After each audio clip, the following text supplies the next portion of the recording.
Hi, I'm Zachary, tailor here at the Alamo. Today I will be demonstrating for you the tailoring process in the 1830s. On this table here, I have several examples of tools that would be used by a tailor at this period, alongside a half-finished project that I'll hopefully be able to show you some progress on by the end of this. Now, the main tools a tailor needs are tools to create the patterns for clothing, to cut out the cloth, and then to sew it all together.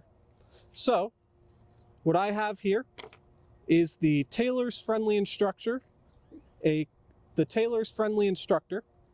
common tailoring guide from this period, which goes over the process of drafting patterns for trousers, coats, waistcoats, nowadays we know as vests, and every type of article of clothing you can think of. The primary way that you're going to design these is by what's known as the square rule. Every article of clothing I'm wearing is made from nothing but right angles in the drafting. However, curves end up getting put in afterwards using a compass to connect different points. Clothing was very simple to design and very simple to construct because, unlike the 18th century, where clothing was designed to be ostentatious and poofy, for lack of a better term, clothing in the 19th century started becoming more slim, more close cut, more simple to create, because the Industrial Revolution was causing people to need simpler, quicker, and cheaper clothing.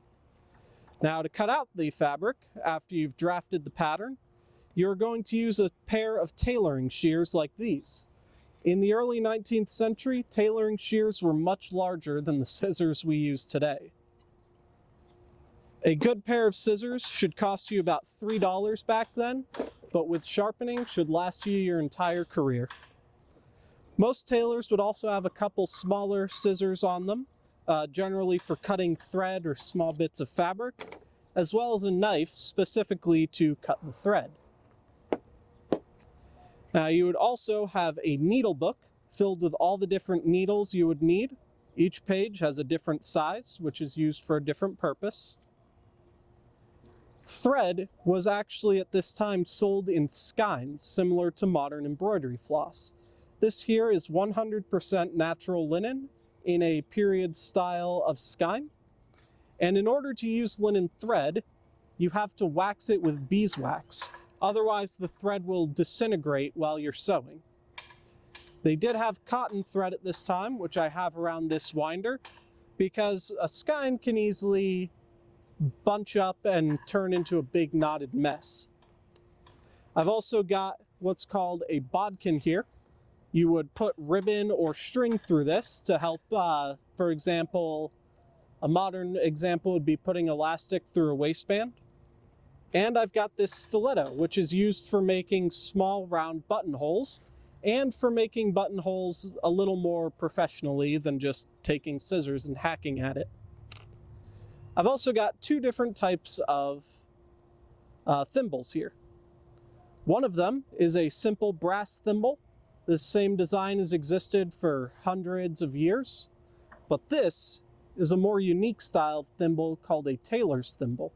It's open on the top, unlike a regular one, so that you push the needle through, but it's cheaper because it's less material. And the final piece is the iron. The iron is literally just a chunk of iron, and you would keep it in a fireplace or next to a stove, and you would have to have an iron holder to pick it up without burning yourself. But you would use it much the same way as modern irons are used. You'd use it to smooth out wrinkles and to press open seams after you've sewn them.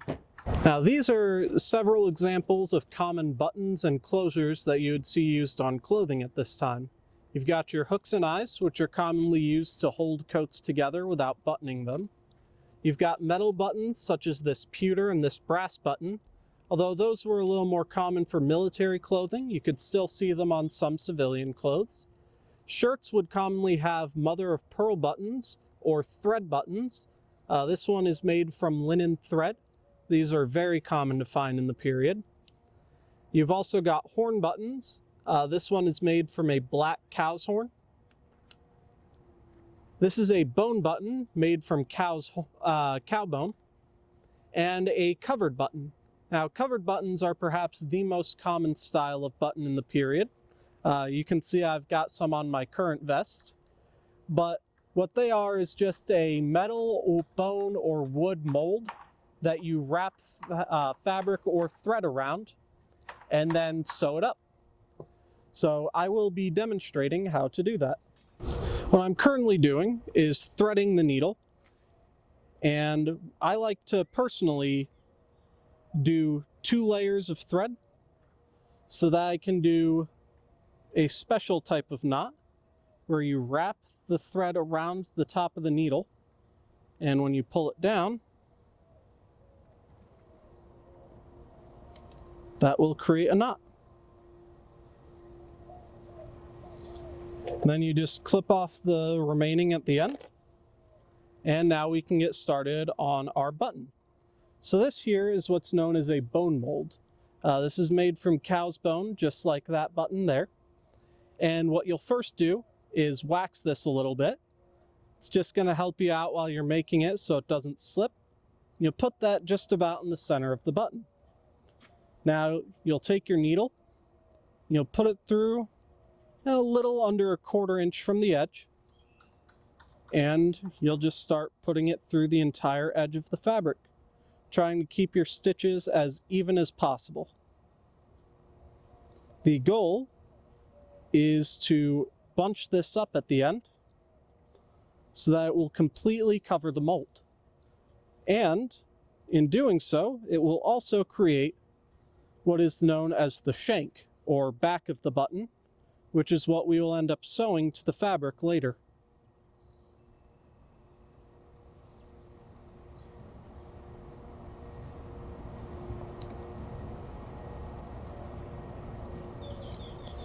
Trying to get nice, even stitches. Now, while you're going around the edge, it will bunch up, but that's fine. That's what we want it to do anyway. All right, and now that we've stitched around the entire outside, we're going to pull it taut, and you'll see the mold disappears. But it's not done yet, because as soon as I let go of the tension, it's going to reopen.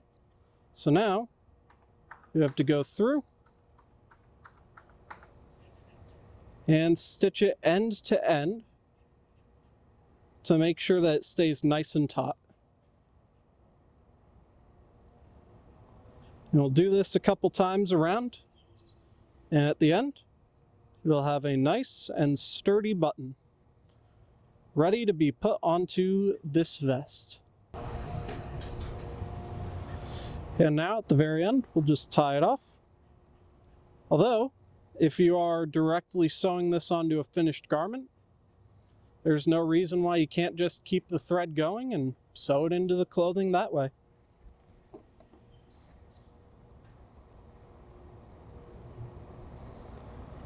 And with that, you've gone from this to a button.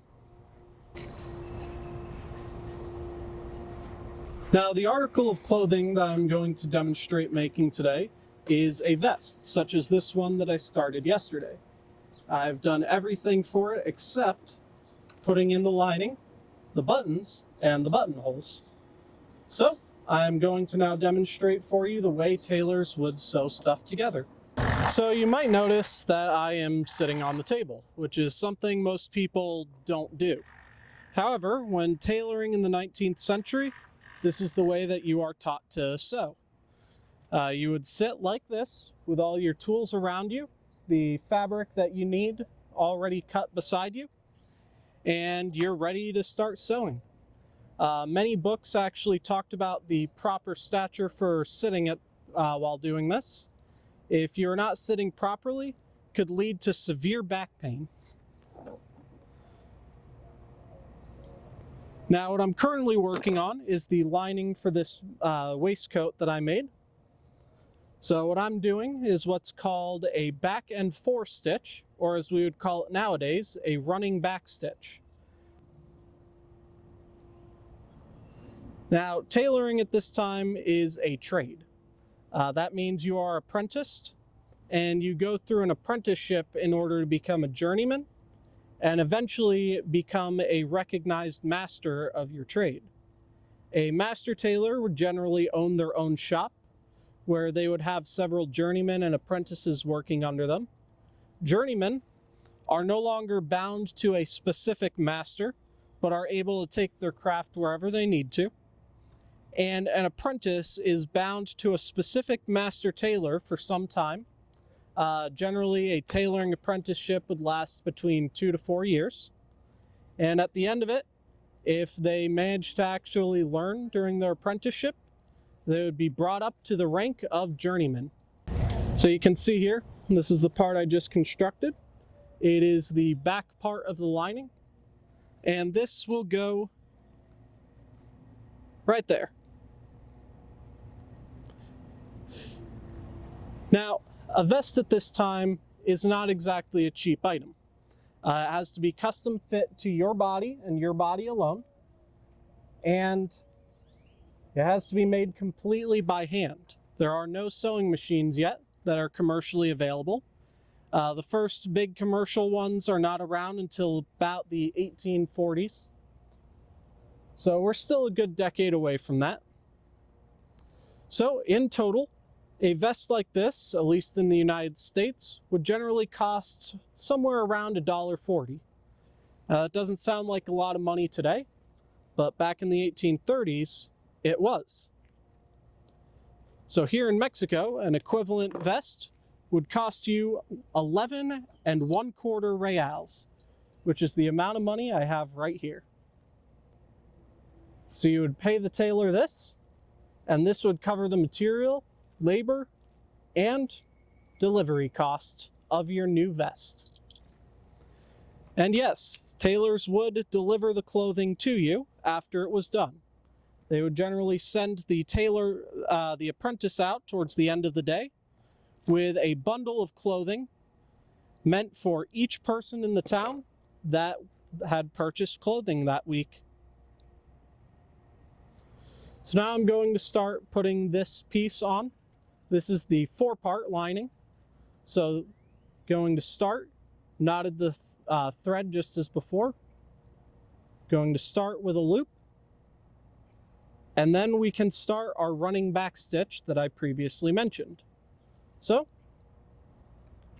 going to push it through again.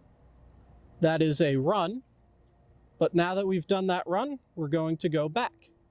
This creates a strong loop that holds the fabric taut and in place. We keep doing that, and you should get a pattern like this. I made these stitches a little large so that you can more easily see it. So you'll notice you've got 2 stitches, a gap, 2 stitches, and a gap. And you'll see that on a lot of 1830s clothing if you look inside of it. Now this here is what the vest will look like at the end, although this one will be made from white wool rather than blue tartan.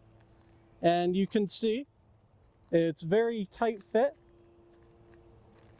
and this is what a tailored vest would be in the 1830s. Thank you for coming to our Homespun event, and remember the Alamo.